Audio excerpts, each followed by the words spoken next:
گونج گونج اٹھے ہیں نغمات رضا سے بوستا، کیوں نہ ہو کس پھول کی مدحت میں ومنقار ہے، کیوں نہ ہو کس پھول کی مدحت میں ومنقار ہے۔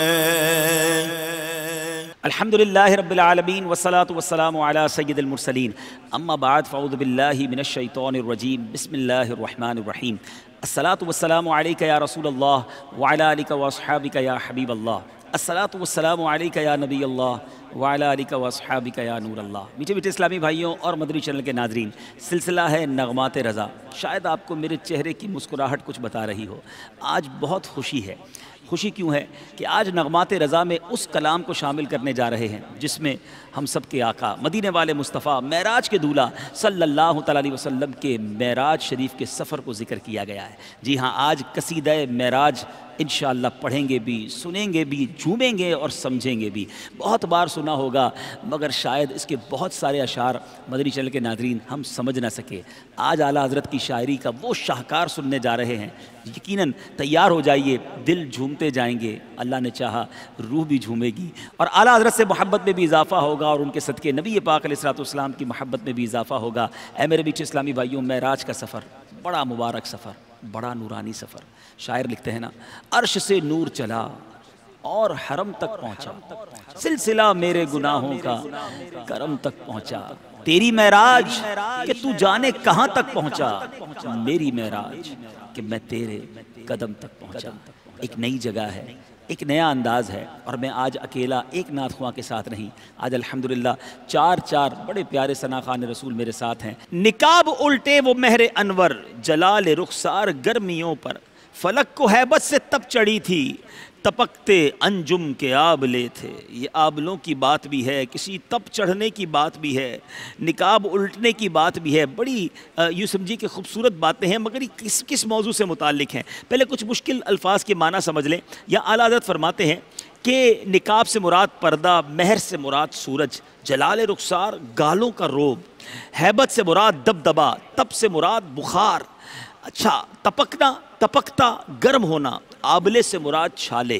اللہ غنی، یہ کس بات کا تذکرہ ہے؟ امام عشق و محبت اس 29ویں شعر میں فرماتے ہیں کہ آقائے دو جہاں صلی اللہ تعالیٰ علیہ وسلم جو آسمان نبوت و رسالت کے آفتاب عالم ہیں، جب پیارے آقا نے رخ انور سے پردہ اٹھایا، یاد رہے وہ 70,000 پردوں میں سے ایک پردہ ہے، تو آپ کے چہرہ اقدس کے جلال کی گرمی سے آسمان کو بخار چڑھ گیا، اور ستاروں نے ستارے جو تھے ان کے بیچاروں کے جسموں پر چھالے پڑ گئے، جس سے پانی یعنی روشنی اور نور رسنے لگا۔ یعنی میرے آقا نے جب رخ انور اٹھایا تو اب کسی کے اندر تاب نہ تھی اس جلوے کو دیکھنے کی۔ اے میرے میٹھے اسلامی بھائیوں، اگلی بات اعلیٰ حضرت فرماتے ہیں، یہ جوشش نور کا اثر تھا کہ آب گوہر کمر تھا، صفائے راہ سے پھسل کر ستارے قدموں پہ لوٹتے تھے۔ ذرا مشکل الفاظ کے معنی سمجھتے ہیں۔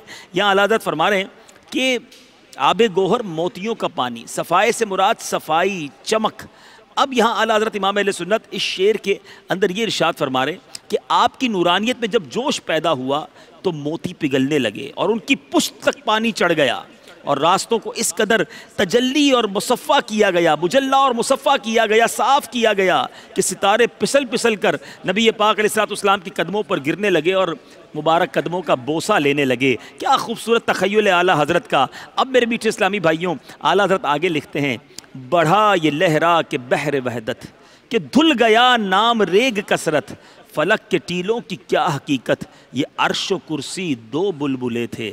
اللہ غنی، ذرا اس کے کچھ مشکل الفاظ کے معنی سمجھتے ہیں۔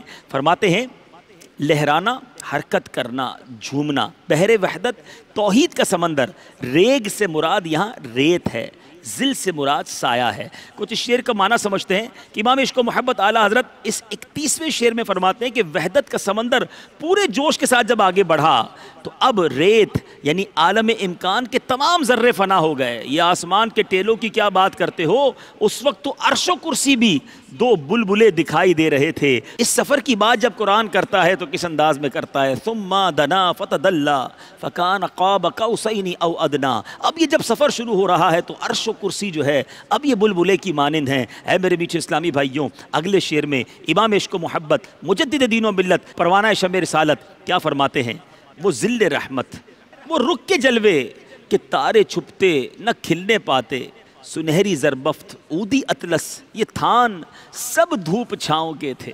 واقعی کچھ مشکل الفاظ ہیں, پہلے اس کو کچھ معنی سمجھنے کی کوشش کرتے ہیں.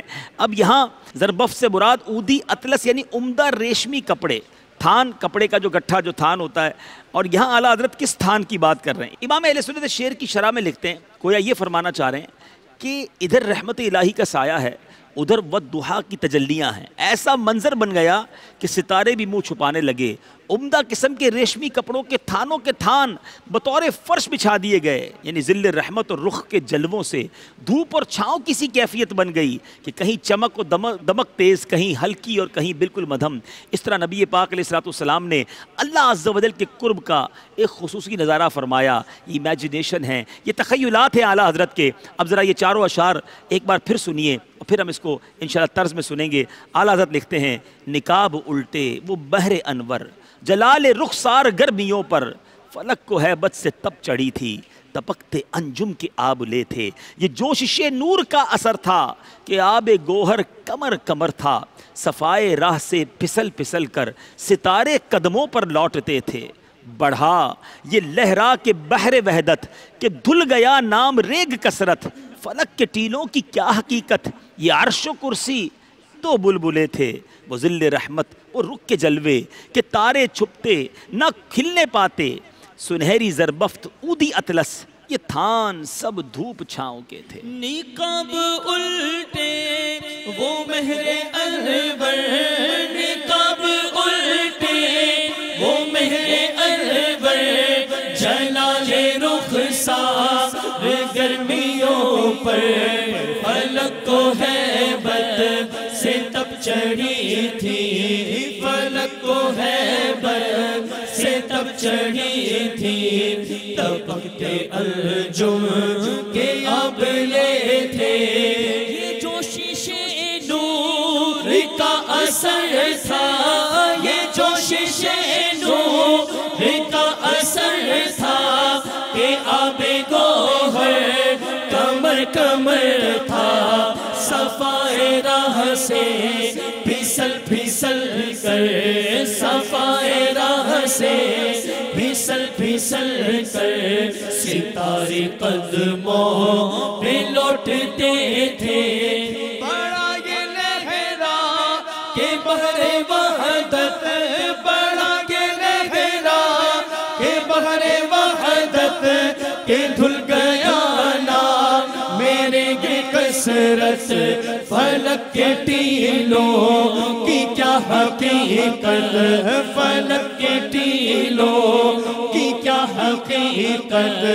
یہ عرش و کرسی دو بلبلے تھے, وہ ذل رحمت وہ رخ کے جلوے, وہ ذل رحمت وہ رخ کے جلوے کہ تارے چھپتے نہ کھلنے پاتے, سنہری زربفت اودی اطلس, سنہری زربفت اودی اطلس, یہ تھان سب دھوپ چھاؤں کے تھے. صلی علیہ یا رسول اللہ, صلی علیہ یا رسول اللہ, وسلم علیہ یا حبیب اللہ. ہے چار سوئے شہرا معراج مصطفیٰ ہے, چار سوئے شہرا معراج مصطفیٰ ہے, معراج مصطفیٰ ہے, معراج مصطفیٰ ہے. گونج گونج اٹھے ہیں نغمات رضا سے بوستا کیوں نہ ہو کس پھول کی مدحت میں ومنقار ہے کیوں نہ ہو کس پھول کی مدحت میں ومنقار ہے